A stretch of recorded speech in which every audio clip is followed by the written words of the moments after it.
The US and Cuba have struck a prisoner swap deal that involves the release of American Alan Gross and 3 Cubans, US officials have announced.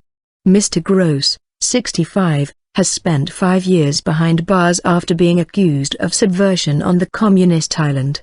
He left Cuba on a U.S. government plane and was freed on humanitarian grounds, a U.S. official told Associated Press.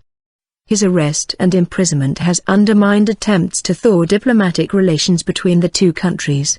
American officials told Associated Press the two countries will start talks to normalize relations and the U.S. is looking to open an embassy in Havana in the coming months. The 3 Cubans released in the U.S. are part of the so-called Cuban Five convicted of spying. Prosecutors said the 5 had sought to infiltrate U.S. military bases and spied on Cuban exiles in Florida. 2 were recently allowed to return to Cuba after finishing their sentences. Mr. Gross, who has been in declining health, was jailed for 15 years for committing acts against the integrity of the state. His work in building internet access for local communities involved bringing in satellite equipment that is illegal in Cuba. The Cuban authorities saw his activities as a covert attempt at regime change, although Washington protested his innocence.